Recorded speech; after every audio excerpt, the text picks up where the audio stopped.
আমেরিকায় যে আগুন লেগেছে এটা আমেরিকার হাতের কামাই। ওরা লিবিয়াতে বোমা মেরে আগুন জ্বালিয়েছে, আফগানিস্তানে 19 বছর বোমা নিক্ষেপ করে আগুন ধরিয়েছে, ওরা মদদ দিয়ে 1 বছর যাবত মুসলমানদের ঘরে আগুন ধরিয়েছে, ওরা বাগদাদে ইরাকে হামলা করে আগুন জ্বালিয়েছে, ওরা সিরিয়াতে হামলা করে আগুন জ্বালিয়েছে।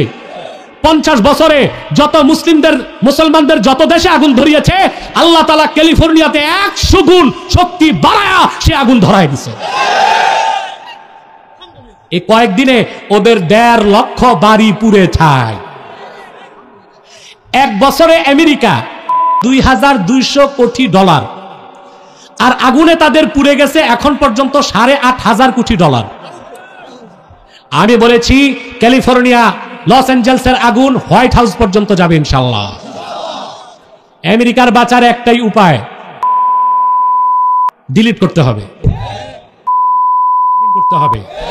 মুসলমানদের কাছে ক্ষমা চাইতে হবে, নতুবা আগুন দেখছে কি এর চেয়ে বড় বড় আগুন আসতেছে ইনশাআল্লাহ। লস অ্যাঞ্জেলসে একটা কি ছিল, অভিনেতা নাকি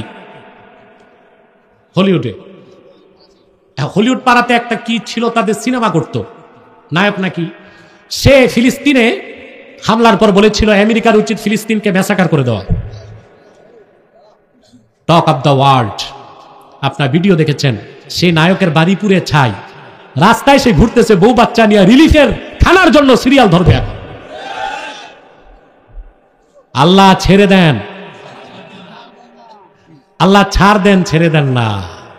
ইন্না বাতশা রাব্বিকা লাশাদীদ, আল্লাহর পাকড়াও অত্যন্ত মজবুত। আপনারা দেখবেন 2054 সালের আগে যুক্তরাষ্ট্র পৃথিবীতে পরাশক্তি থাকবে না, আর সবার কিচ্ছু নাই। মুসলমানদের অভিভাবক কে? আল্লাহ।